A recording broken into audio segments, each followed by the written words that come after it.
Welcome, everyone. We're so excited you joined us today for the Lunch and Learn with our special guests. And I'm excited to hear the super valuable information, especially this time of year. We're all getting back into the swing of school, and IEPs and all this is super important to us. So, Scott, I'll let you take it away. All right.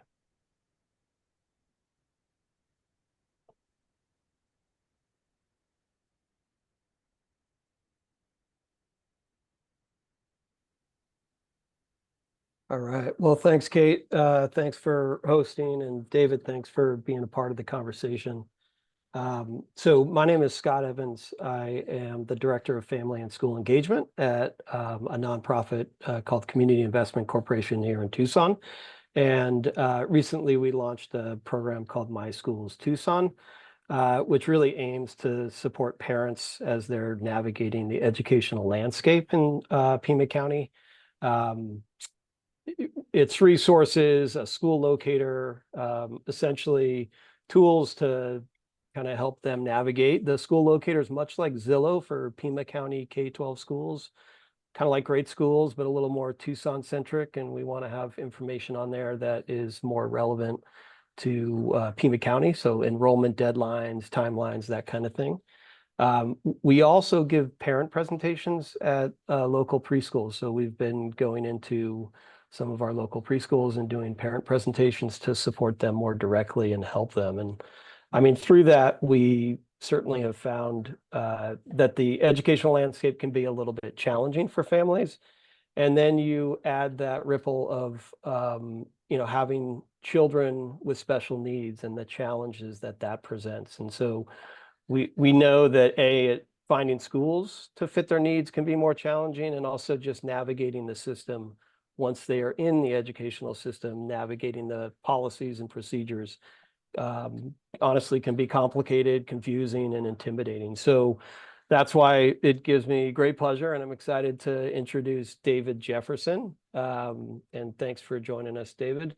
David is the founder of Parent Support Arizona, a civil rights organization that assists families across the state of Arizona by ensuring that children and young adults with exceptionality are supported as they navigate the education, behavioral health, and developmental disability system. David has exceptional children himself, and through his experiences, he felt called to devote his life to supporting children and young adults with disabilities and their families. David is nationally known for his work in education advocacy and for his efforts to support underserved communities across the U.S. David serves as the board chair of COPA, if that's how I pronounce that, David, the Council of Yes. Parent Attorneys and Advocates. It's a civil rights organization focused on protecting the legal and civil rights of students with disabilities and their families. So David also teaches advocacy classes to equip parents, family members, and other stakeholders to advocate for exceptional students. So without further ado, David, I will turn it over to you and appreciate your presence. Thank you so much. And I'm going to share my screen, so give me just a second, everybody. Outstanding. Hold on.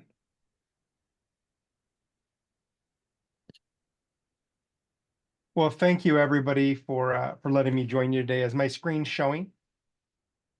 Perfect. Okay. So my name's David Jefferson. I'm going to give you just I guess a quick thumbnail sketch of my journey. I was a foster parent, and in 2001, I got my foster parent license, and in 2002, I got my first placement, and that started my journey. I worked in the corporate world. I didn't really know a lot about students that had exceptionality. I had very limited information, was probably a little naive. I just always assumed that, like, if we love our kids, it'll solve everything, and there won't be any problem that we can't conquer. I also had kind of a type A personality where, like, there was never a problem I couldn't solve, and so that served me really well in the corporate world, not so much in the real world. And so I ended up over the course of 3 years adopting 4 children through the foster care system, and then eventually had one child that was biological. And in 2012, I started Parent Support Arizona, kind of with this thought that, our kids need support, and it's tough to navigate. And so what do we do? How do parents even figure this stuff out? And so our mission is to connect families with resources, with advocates who can advocate on their behalf in all of the different state systems, DDD, behavioral health and education, to be a place to consolidate resources and just to be able to support families on their journey. In my experiences, it is tough to figure out which way is up. What's the best thing to do for my child? And as a parent, I've lost many a night's sleep trying to figure out what's the best option for school. What should I be doing? And so today we're just going to talk a little bit about some of the options that are out there. I kind of come from this perspective that there is no perfect option, and we're going to talk a little bit about that.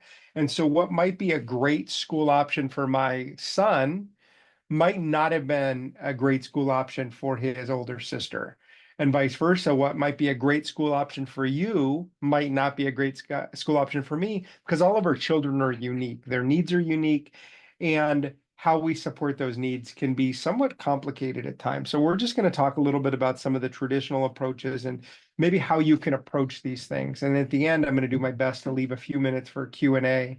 And if we don't have time, I'm also going to make sure you have my email address so that if you need follow-up, just reach out to me and say, hey, I sat in on this lunch and learn, and I'd love to talk more. So focus of today's discussion is going to be understanding options that are available in our state, talking a little bit about some of the challenges that kids can face in school and how those might affect the different options that we pick. We're going to talk about the supports that are available through traditional public schools, and then how to move forward if maybe a different option is better for your family. I had never thought much about school choice, and probably in the 2012, 2013 timeframe, I had some folks reach out to me and they're like, we want to teach you about school choice. And I said, well, what is school choice? My children had always been in a traditional public school. I never really thought much about kind of this whole thought that there could be different options. And so I'm pretty passionate. And over the years, I spent a lot of time talking with families. Nobody knows your family and your situation. So don't hear me telling you that I think this option's better than that option, or this is the option you need to pick. Public, private, charter, hybrid, virtual, homeschool, like your child and you know it's going to work best.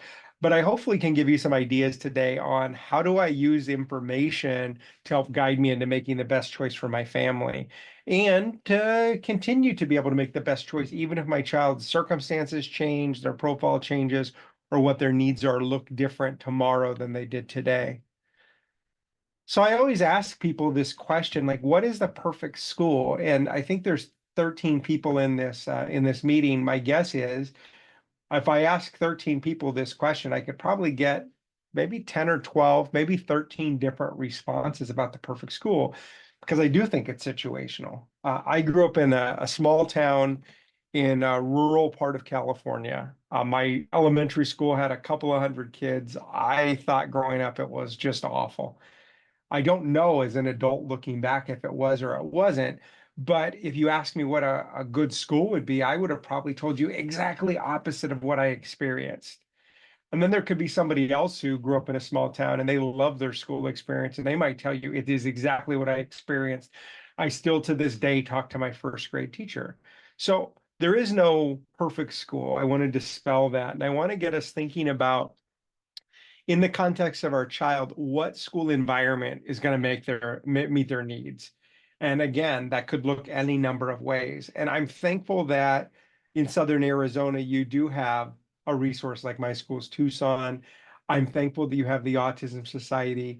I know both of those organizations to be reputable and credible organizations that really have a heart that just says, I want to support families. And so as we go through this, we're going to talk a little bit. Our schools do face challenges, and it doesn't really matter to me if we're talking public, charter, private. Sometimes it's the quality of the programming they offer. And I'll see schools that do a great job with neurotypical students, but then I might have a student with exceptionality, that student on the autism spectrum, a student that has some other need, and they might not be a great fit. The culture in our schools can be different. And as parents, as caregivers, as stakeholders, culture matters. Maybe I value a school that's really going to use a Montessori approach to education. Maybe I feel like that hands-on is really going to connect with my child. And so I'm looking for that kind of culture that's more experiential. And maybe somebody else might find like more of a traditional environment. I want my student to be in a school that has classrooms with rows, and I want it to be very formal. And yet somebody else might like project-based learning, and somebody else might want something different. So culture matters. And I think our values matter.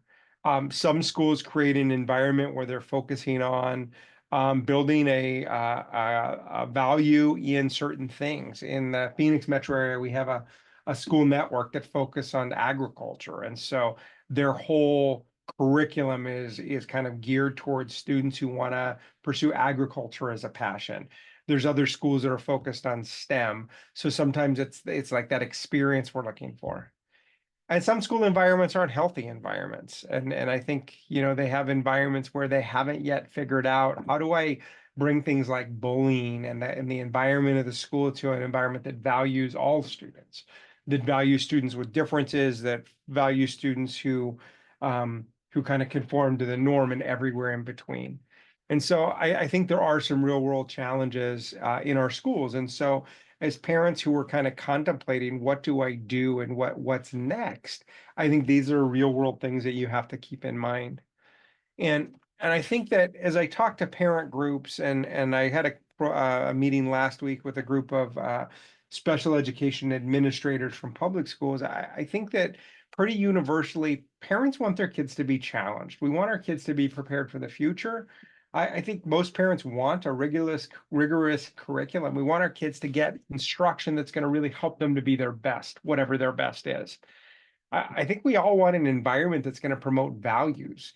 Hopefully an environment that reflects our values, where we're teaching our kids lessons, that it's really important to be a good human being. I think we want great educators working with our kids, educators who are skilled and who are committed to seeing our students grow. And I think we all want fairness and equity. We want an opportunity for our kids to go to school and find success. And my guess is that if I polled this group, those would probably be some of the things that worked towards the top of your list. So if that's what we want, why do we have trouble finding it? Because sometimes our student might be in an experience where we're saying, okay, I don't feel like they're being challenged in the way that they need it. We don't have that rigorous curriculum, or you know, we don't have tenured teachers who really have a passion for education and are pouring into our students. So reality, this is what we want. And as you think about what you want for your student, I would encourage you to write that down and make a list. What are the things that resonate for you? What are the things that are towards the top of your list? Because as you do contemplate school options, as whether it's in the public school, the private school, the charter school, or something else, I want you to be able to reference back to that, because sometimes in the midst of like, oh, I just need to find something that's going to be a better fit than where we are, we compromise and we don't actually find the educational environment that's going to meet the needs that were important to us. So I always encourage parents early in your journey, capture it, write it down so you have a reference point and something to go back to. We know that there are a lot of challenges that we face in trying to find that perfect. And if you've ever searched for a school environment or a school setting for your child and been discouraged, just know you're not alone, because there are some real world challenges. So first, I live in the real world, and I'm going to tell you, in the real world, there are no perfect schools. I have great educators that I work with. I have private schools and public schools. I have people who I could tell you I absolutely respect and think are top-notch educators. But that said, that same school for one student that could be amazing could be absolutely disastrous for another. So I think we have to orient ourselves, and the first thing we have to acknowledge, there really isn't a perfect school. It doesn't exist. There are schools that are going to meet the needs that we have. There are schools that have devoted educators. So set your expectations that you're going to find the right environment. It's going to be a great environment for your child to grow in. That may or may not be a perfect environment. You may need to put in some work. You may need to work with the administration or the teachers. You may need to volunteer in the classroom. You may need to support them to find whatever that perfect is for your family. And again, wonderful for me, for my child, maybe isn't wonderful for you. So we have to take that and kind of think through that. I think another challenge families face, they don't know what they don't know. We show up, we brought our kid to school, and like things are going rough. They're telling us that they're struggling, they're emotional, they're not wanting to engage, and I don't know what to do. I don't know what's out there. For so many of us, our experience with schools might be the experience we had. For myself, I grew up, I mentioned, in a small town. I went to the same school, K through sixth. I went to a school for seventh and eighth, and then I went to a school for high school. So that's how I assumed it always worked. But that was my experience. What if you went to a school that was K through 8 or a charter school that was K through 12? What if you never went into a physical school building? That could influence how you view education, and it could influence what you know.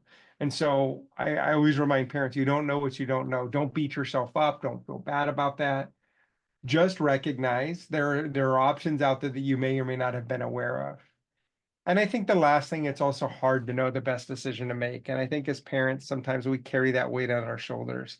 We don't want to make the wrong decision. We don't want our child to be in the wrong place. And so we don't really know what to do. But I think as we think through this, although there may be obstacles or maybe challenges that you face in trying to figure out these pieces, just know that there is a solution. That if you continue to push forward, you are going to find a way around the obstacle.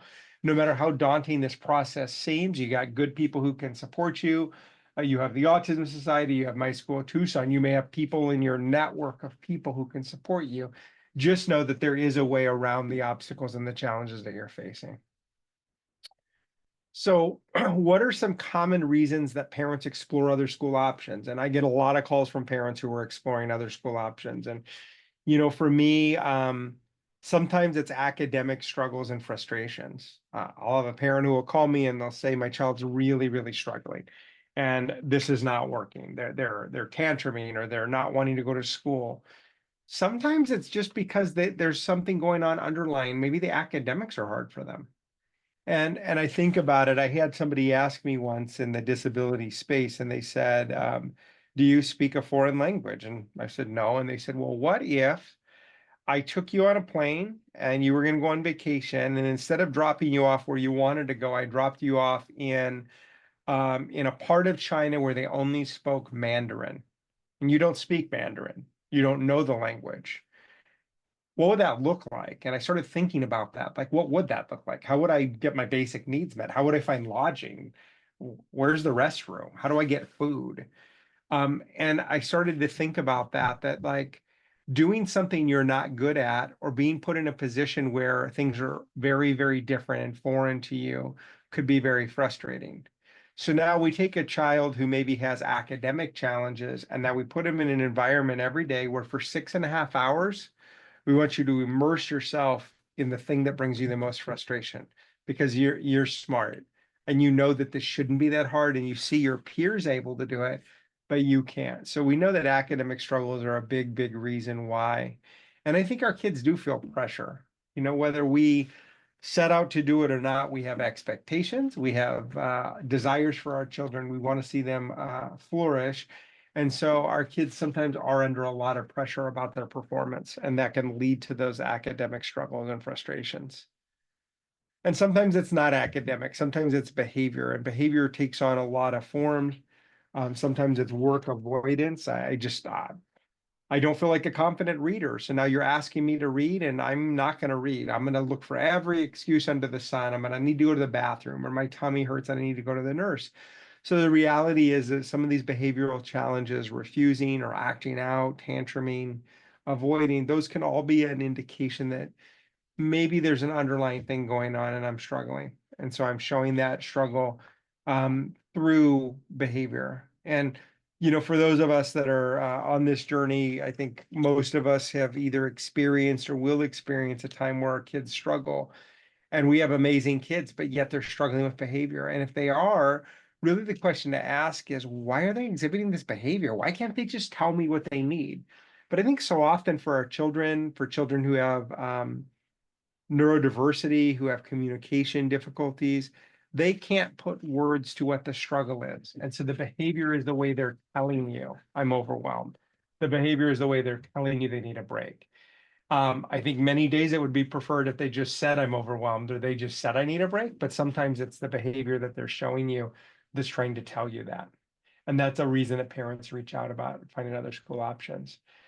And sometimes it's peer interactions. Sometimes, we see as parents, our child might struggle to engage with peers, and maybe they feel isolated. And that's really, really hard. It's hard as a parent. It's hard to know that your child doesn't fit, whether it's they don't know how to build those friendships, or they don't know how to problem solve social challenges, or they're getting bullied. All of those are reasons why parents tend to explore school options.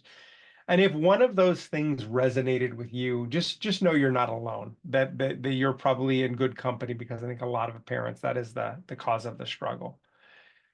So what do I do with all of that? David, you've painted this picture, like there's all these challenges in the schools, and like our kids could be struggling in these things, and what do we do? And I want to give you some hope, because I do think there's some things we can do. So first, we all have two options when we face adversity, and it didn't really matter what the adversity is. If we're in a situation where we have a challenge in our life, we can wait and see if it gets better, or we can take action. And really, in my mind, those really are our two options. If you are going to the gym tomorrow and you do something and you strain your shoulder and you're in a lot of pain, you have a couple of options. You can wait and see. It's been 2 weeks and it still is excruciating. It's been 4 weeks. Man, it's been like 3 months and I can barely lift anything. That is an option. Or you could take action. Hey, you know what, man, it's been a day and I don't feel like this is getting better. I'm going to go to the urgent care. I'm going to go to the doctor. The doctor might say we need to go get an x-ray, or we may need to go get a CT scan. We need to dig deeper. And so you do have a couple of choices to make if you see your child struggling. So wait and see is an option. I'm not a huge fan of wait and see in just about anything. If I go to the doctor and the doctor says, David, we got these blood test results back and we have a real worry. This could be X, Y, or Z. But we can wait a couple of years and just see if it gets better. I'm probably not the person who's going to wait. I might be making my appointment to get to the next specialist or to go dig deeper while the doctor's still in the room, because I'm like, give me information quickly. So I think, for those of us that maybe are inclined to wait and see, I would just say your child needs support today. If they're struggling, you probably need to dig deeper and figure out if there's something you can do. Because really every day that we wait could be a lost opportunity. And it doesn't matter what school environment you're looking for, whether you're going to create something that doesn't exist or get your child aligned with something that does. So often it takes time. So often they may have a wait list, or maybe an admissions process. They may not have capacity. Maybe you need to realign some things to be able to do whatever it is that makes the most sense for your family. So just know, wait and see. In my mind, there is a lot of risk with wait and see, and it may not be the approach to go with. I would argue that now is the time to act. And, I found this quote and I really liked it. Everything in your life is a reflection of a choice you've made. If you want a different result, make a different choice. And I think about that, like as our kids struggle, I myself as a parent have had situations. My oldest daughter was in a public school and she was really struggling, and I was like trying to work with them and trying to work through it, and it wasn't getting better and it wasn't getting better. And then fourth grade went by and it wasn't getting better and it wasn't getting better. And then fifth grade went by, and then she's in sixth grade and I'm like, why isn't this getting better? And if I look back with the benefit of hindsight, I probably should have explored a different option earlier, because I assumed that by doing the same thing year after year, at some point it might change, maybe things would click, and they never really did. And I just want to encourage you that now is the time to act, because the outcome is really dependent on us taking some kind of action. So if your child is struggling, what do you do? So first thing I'm going to tell you, if you're contemplating a school choice change, really be thinking about what is it that has you concerned. To the extent that it's one of the three areas I gave you earlier, the social interactions, maybe the behavior concerns, or the academics, gather information. because I think information is important. And it didn't really matter which school option you pick, whether you're going to go to a private school, go to a charter, create your own program. You need information to guide what you're doing. Information's needed to identify curriculum. Information's needed to identify support. So start gathering information. And everything is information. If your child's in a traditional school and they bring home a worksheet, keep the worksheet. That's going to show you the quality of work they were working on. Was it below their grade level and they're frustrated? Was it above their grade level? Was it just right? And that's not the challenge. But gather information. Second thing is ask questions. And I tell you, I'm a firm believer in keeping things as simple as we can. If I have a concern about my child, I'm going to ask as many questions of the teacher in the classroom that I can ask. How are they doing? How are the interactions going? What have we tried? Because through all those questions, hopefully it's going to give us an opportunity to get a better understanding of what the needs are. And write everything down. Even if it's just for your own memory, when you go and see your second school choice option, your third, your fifth, it's going to be a lot to hold on to. And if you're interfacing with the public school and your plan is to seek additional support because you've identified some concerns, having everything in writing is also good. Being able to say, hey, principal, thank you for your time that you and, Miss Smith spent talking with me about my child. Here are the things that I took away and that I'm going to be following up on. Now you've not only captured it for your own memory, but you've also documented it so that everybody's on the same page about what happened and what you are expecting the outcomes from the conversation to be.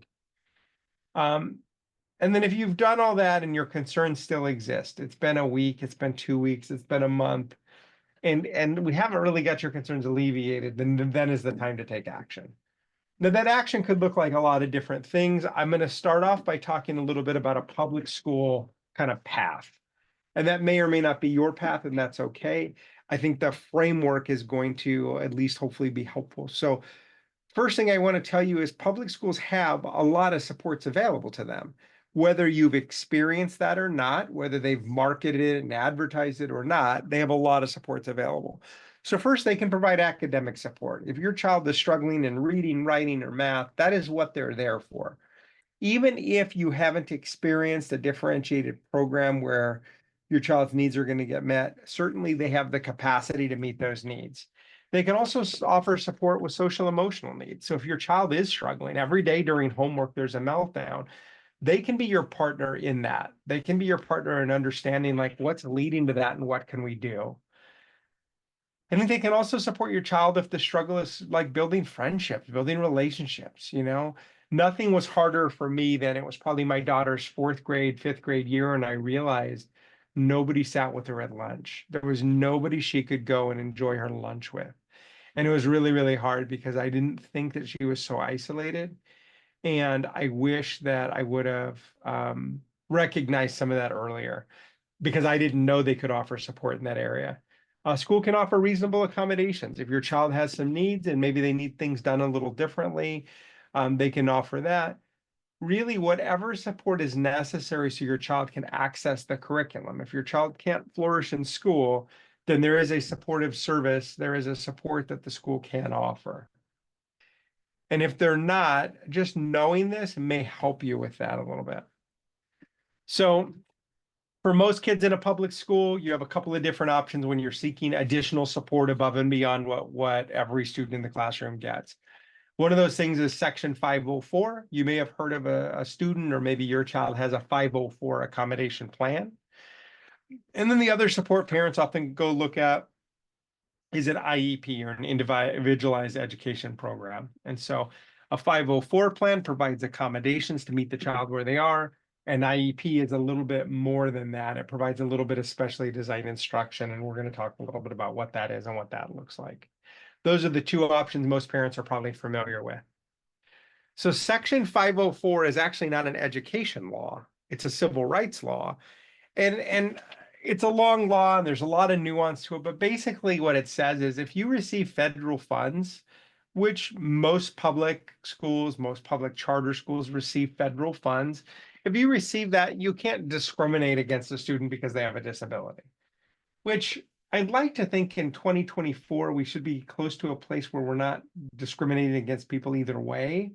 But the law just says that you can't treat them different because they have a disability. We need to work with them where they are, and we need to educate them. And Section 504 and a 504 accommodation plan can provide a lot of assistance to students. Sometimes they just need us to present the information differently, and that's all they need, and then they're able to move forward. And they can move forward with a lot of success. So a 504 plan is a plan that is generally written out, and it just says these are the things we're going to do to meet the student where they're at. It is legally binding. So think about it like a contract where it's written out between you and the school. You know what they're going to provide, what they're going to do, and they know. And it generally provides protections for a student. You know, if a student has a disability and we're aware of it, and we have a 504 plan, we tend to now need to support the student through the challenges that they face. If you have a student that maybe struggles with behavior, maybe they get frustrated, they have a hard time moderating their behavior. Well, with a 504 plan, we build protections in place so that we don't just come to you and say, they're suspended again, 3 weeks in a row, they're suspended. No, that shouldn't be how it works. So what if they need more than those accommodations? What if they need more than just something to level the playing field? And an example of an accommodation for a student that has autism, but maybe has difficulty with focus and attention. Maybe an accommodation might be that we're going to give little Johnny an individual reminder to turn in his work. Johnny can turn in his work, but if you don't give him an individual reminder and you're relying on Johnny to think about what he heard when you talked to the whole class, that might be lost. So an accommodation might be, hey, Johnny, I'm collecting the work from the other students. Can you take out your work and can you put it on the table for me? That's an accommodation, something above and beyond. But some students need more than that. And so now we're going to get into the special education process. So special education is more. So we're not just talking about accommodations. We're also talking about meeting students where they are and teaching them in a differentiated way. Sometimes that's through different curriculum. Sometimes that's through like one-to-one interaction. We're teaching them something differently. So special education, it's specially designed instruction, i.e. the different, we're teaching them differently. It's specially designed and it shouldn't cost you anything. So there's never a time you should have to pay any money out of pocket for your child to get a free education because that's the mandate. That's what they're supposed to do. What special education isn't. And I always bring this slide up because as parents, we may have a picture in our head of what special education is. And I'll just share briefly, when I was in high school, there was a student with disabilities named Karen. And I was in high school for 4 years. I don't know where Karen's classes were, but I know in 4 years, I never, ever, ever saw Karen in the class. The only time I would really see Karen, it was at lunchtime, and I think Karen would make her way to the office. My perception now looking back is she probably was going to get medication. But every day, that's where you'd see Karen. She'd go across the campus, she'd go to lunch. But in 4 years, I never had a single class with Karen. In 4 years, I couldn't tell you where Karen was educated. And so for me, when this thought of special education came up, I was like, absolutely not. Because in my mind, it meant separate classes, a separate school. It meant they were going to hide my child away and they would never have an opportunity to interact with their peers. And that's not what special education is. It's also not a one size fits all thing where, hey, all of the students with autism need to go to this school. All of the students with, behavioral health needs need to go to this other school. That's not what it is. And it also is not lost opportunities. Every one of our students should have an opportunity to grow, and special education can be an important part of that growth. So if we decide that our child is struggling and they need more, what do we do? And really the first step in that is the referral. Somebody needs to say, hey, I think we might need to gather some more information to figure out if special education would be appropriate. And that could be you who make that recommendation, or it could be the school. If your child is struggling, though, at some point we need to collect that additional data and we need to start to ask those questions. We need to not assume that it's just going to get better on their own. After the referral, an evaluation of some kind must occur. An evaluation is a term that's broad, but really in the context of special education, I mean, somebody needs to look at this information and figure out what we're doing. Now, sometimes the school might come back to you and say, well, geez, we think your child's doing really good, and we don't want to move forward with formal testing right now. Sometimes they might say, oh my gosh, thanks for bringing this to our attention. We do want to move forward with board testing. Let's sit and talk about what that could look like. but something must happen after you have requested an evaluation. Something is a next step that needs to occur. Some key points about evaluation requests or referrals. Generally, you're always going to want to put stuff in writing. I'm not a big fan of verbal conversation about some of these things. I think our kids are too important. And I also think that sometimes it is hard. Sometimes it's hard to know which way is up. So by putting everything in writing, I think it's allowing us to be one step removed from the emotion and to really focus on what's the need that I'm trying to solve for. I also would say that like you really need to try your absolute best to work collaboratively with the school team. You have a job that you're doing as a parent, they have a job they're doing. Our goal is that everybody's going to work collaboratively and they're going to work together. And the other piece I will say is, you got to be prepared. So spend the time to get ready, to review your notes that you collected, to talk to the teacher and get feedback, to really be ready for whatever is next. That process, once they begin it, if they are going to move forward with some type of formal testing, they have 60 days to complete the testing and to meet with you to discuss the evaluation results. So what should an evaluation accomplish? My child was struggling. I've now done this referral, David. Like, what's it supposed to do for me? So I think the first thing is it should give you answers. It should give you a better understanding of your child's needs. Whether the evaluation said your child has a disability or doesn't, whether it said that they're perfectly typical or they're not, I think that we need to know that information, and an evaluation should get you answers. And it should also give the school team with enough information to really be able to say, hey, do we need to have this additional level of supports, or do we need to do something different? So they've done the evaluation, they decided they're going to do testing, and maybe they came back with a report, and the report says, yes, there's some needs. In that path, we're going to go down a path where we're going to then qualify them for special education services, and they're going to qualify for an IEP. On the other side of that, they might say, we think things are fine. And I see this sometimes with parents. A parent might have an outside diagnosis of autism. Their student is doing relatively well, but now the school comes back and they say, well, you've asked for this evaluation. We don't see a need for it because they're doing pretty well. So sometimes it's about capturing the data, but if they are going to move forward with a formal evaluation, they have a time frame to do it. And then once they're done with that evaluation, the next step is to develop a formalized plan. Now, within special education, there's all these different labels. Sadly, our systems, all of them, whether it's you going to the doctor because you had that shoulder injury that we talked about, there's a label that's associated with that. The doctor calls that something because that something is what they put on the paperwork they send to the health insurance company. And in the same way, there are labels for students who have a special education need. And those labels range everything from autism, being deaf, having an intellectual disability. All of these things listed here are potential eligibility categories for special education. From a practical standpoint, you don't need to have multiple eligibilities. You just need to have one. The funding doesn't change based on whether you have one or you have four, but the person fulfilling the service, the amount of services might change if you had more. But at the end of the day, like, it doesn't matter to you. If your child has autism, but maybe also struggles in reading, they don't necessarily need to have two eligibilities. It could all be service under one if that's what you choose to do. So now we've got this information. We said, yep, they're eligible. A team of people, including you, are going to get together and they're going to develop that IEP. They're going to have robust discussion about the student, about their needs, about their presentation, about their strengths, about their challenges, about it all. And then from there, they're going to develop a written document that's going to memorialize, what are we working on? What are the goals? What are the services? So that we can really build a great plan to support that student. Now, I will say that when you go in and you participate as part of the development of that IEP, you should have somebody go with you.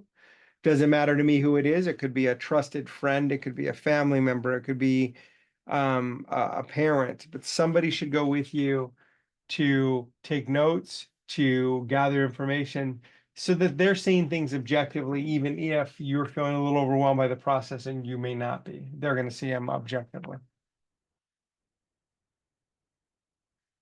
the present levels in that IEP document that you build are going to be the most important. Think of that as like your cheat sheet for the student. If my child's name is Billy, that's the Billy cheat sheet. That's where it's going to talk about Billy's strengths and his struggles and what he loves to do and what makes him frustrated. And so you want to make sure that that document and that section of the IEP, the present levels, looks good. We develop goals based on those present levels. So now you've said, hey, here's what the need is. Maybe the need is related to social language. Now we have to develop needs to be, we have to develop goals to be able to meet that need. Goals should be specific and they should be measurable. We should know what they are. A stranger should be able to pick up your student's IEP, look at it and know exactly what the needs are and exactly what we're working on. And so that's the way goals work. And then finally, if we did this evaluation and we said they're eligible, and then we gathered present levels to know kind of the current state of the union, and then we developed an IEP, we now need to give services or time that the school staff is going to work on that, especially design instruction. And they determine those minutes usually per week, sometimes per month. The services could be based on a variety of different things, but there should be a robust discussion. Hey, based on this need, how much time do we want to be able to support the student? So a lot of times parents will ask me, okay, David, I'm following you so far. So we wrote this IEP, there's some service minutes. I feel like my kid should be in the general education setting more. I want them included. I want them with their non-disabled peers. So every student, based on the time spent in their IEP, the time spent in special education classes or settings, every student receives a letter grade. And an A would indicate that this is a student who hasn't really been struggling, they're doing well. A B might be a student who they need more time out of the general classroom. They're still going to spend time in the general classroom. A level C student is going to spend almost no time in the general classroom, and a level D student, their needs are so significant, they're at a completely separate campus. They're working through this remotely in a different place. So just know that there is a continuum. And when you hear terms like least restrictive environment or placement, this is what they're talking about. Now, if you're a parent who values inclusion and you've decided to move forward and look at a special education evaluation, then my advice to you would be, if inclusion is what you're valuing, then maybe you don't want your child to have as many goals, because the more goals you have, the more service time it takes, and the more surface time, the more people you're going to need to be able to fulfill the caseload. So just something to be thinking about. So you've done all that and you've looked, and now one of two things are going to happen. You're going to be pleased. You're going to say, you know, I feel like the support we're getting from the public school is making a difference, which that would be the ideal outcome.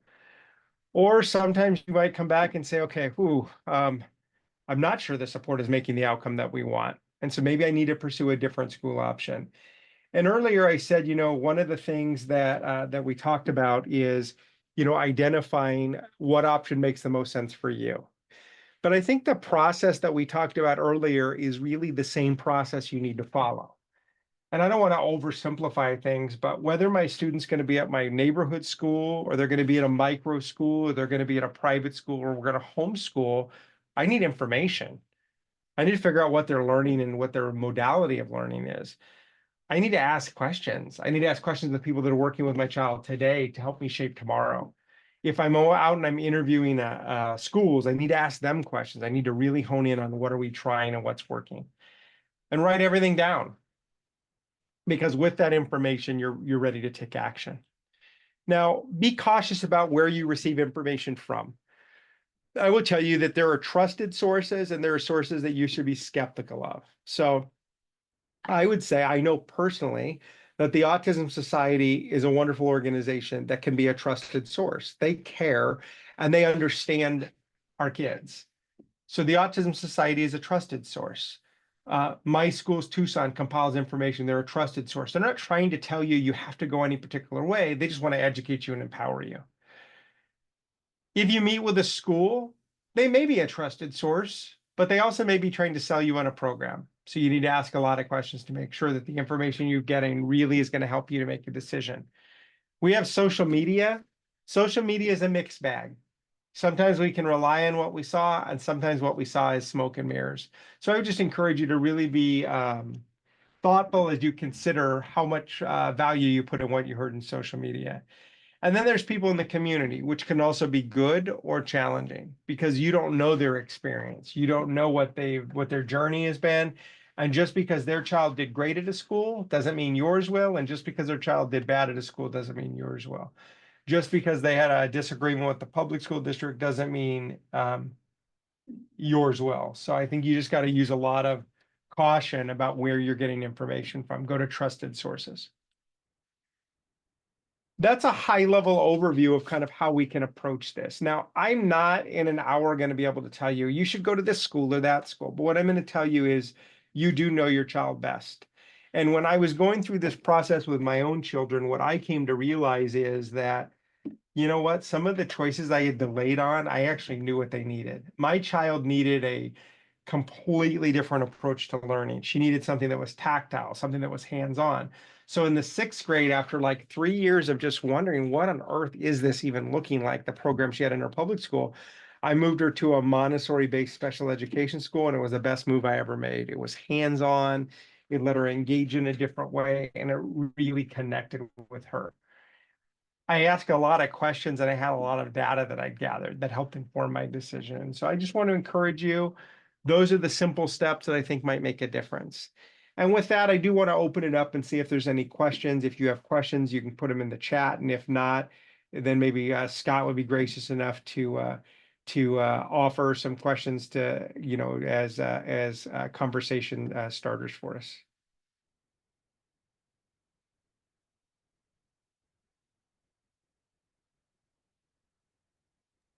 Okay.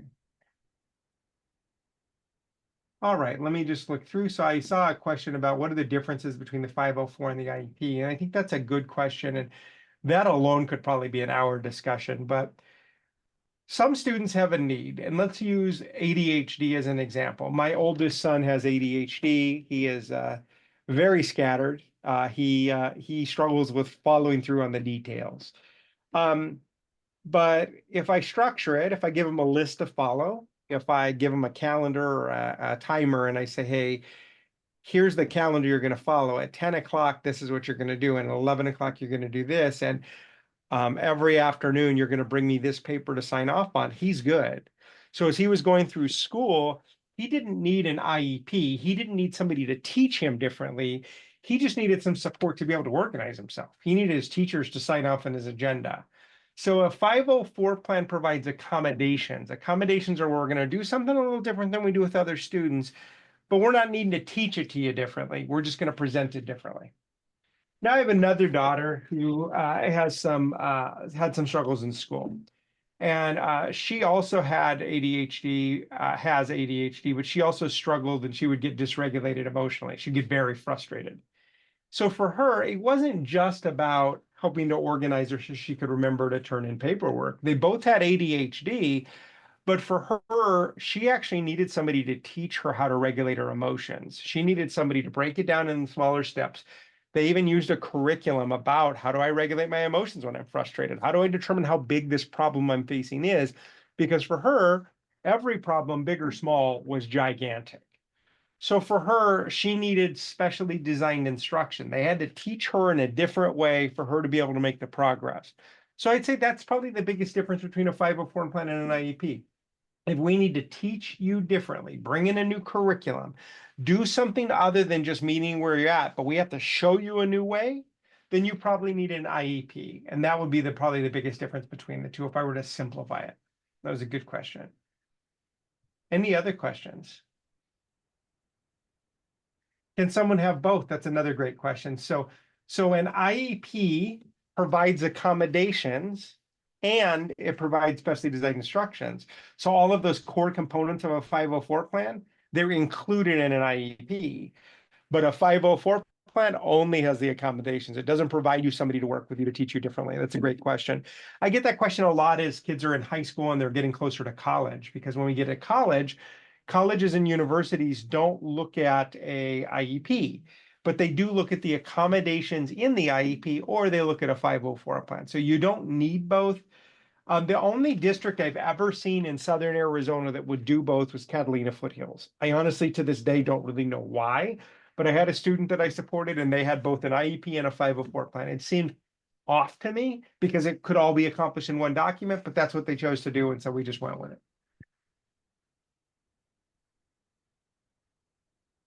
David, Any could other you, questions? Yeah.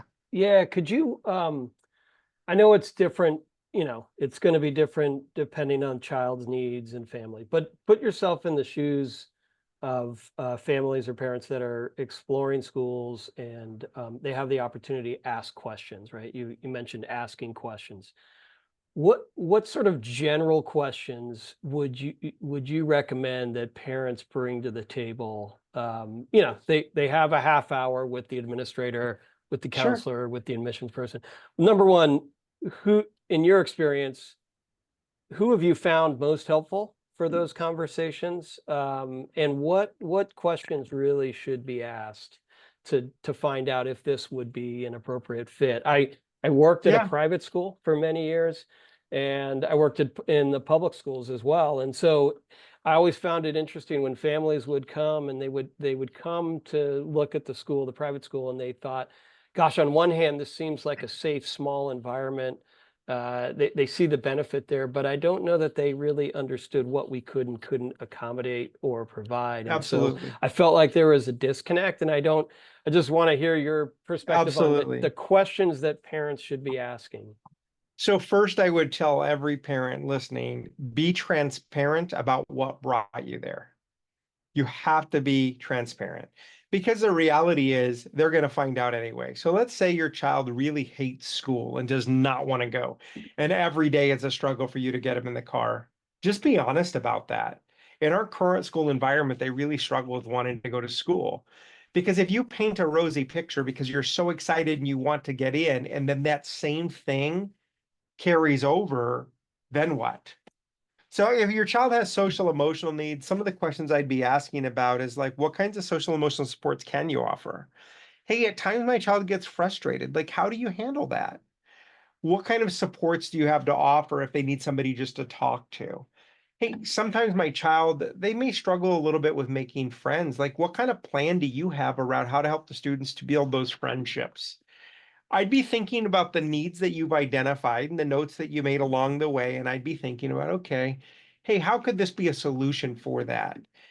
And you should ask every question that you could think of. Now, me, I tend to start higher on the food chain. So I want to talk to the administration because if I'm saying, like, hey, maybe my child struggles with academics. And so my question might be like, if my child doesn't embrace your, let's use Saxon math, my child doesn't embrace the Saxon curriculum, it just doesn't connect. How do you support students who aren't connecting with that curriculum? Are there other options that you have? The best person to ask that is the administration. And sometimes they're going to be honest and they're going to tell you that's what we teach. We teach Saxon. We don't have a different option. Or sometimes they're going to say, you know what, we do actually have some differentiated options. Here's some things we've seen that worked. And sometimes maybe it's in the middle, but we have to assume that by telling them transparently where a child is at is definitely the best way to go. And I think you got to tailor the questions to the need. If it's social emotional, be asking social emotional questions. If your child misses a lot of school because they have anxiety, be asking about their attendance policy. But please, please, please, please, please be transparent. I can't tell you how many parents I've talked to who were so excited because they got into that highly sought after school. And then 2 months later, they were invited to leave. And it's sad and it's hard for them and it's hard for their kids. So just be honest about where your kid is at. And if that wasn't your school, if that wasn't perfect for your child, that's okay. We're going to go out and we're going to keep pushing to find something that might be a better fit. Any other questions?